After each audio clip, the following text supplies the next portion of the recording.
Ini identitas dan tampang perampok yang tembak mati karyawati BRI Link.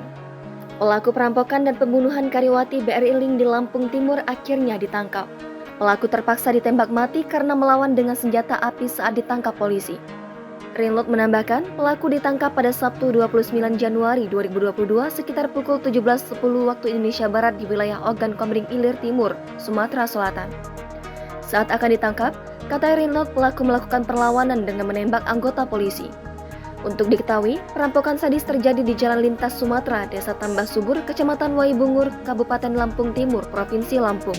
Karyawati dari gerai BRI Link tewas ditembak perampok pada Jumat 21 Januari 2022. Korban bernama Leli Agustina, 20 tahun, warga Desa Toto Projo, Kecamatan Waibungur. Dia ditembak karena berupaya mempertahankan uang 50 juta rupiah yang dirampas pelaku.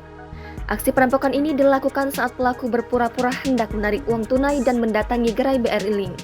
Bahkan dia sampai bolak-balik sebanyak 3 kali. Saat pertama kali datang, pelaku berpura-pura mau mengambil uang senilai 100 juta rupiah.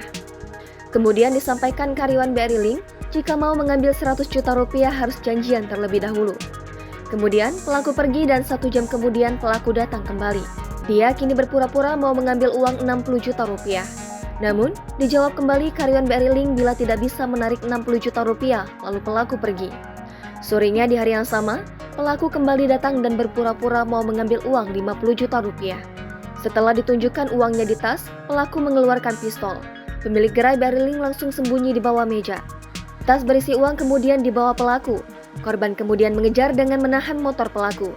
Disitulah karyawan ini ditembak pelaku. Jangan lupa subscribe, share, komen, dan like ya!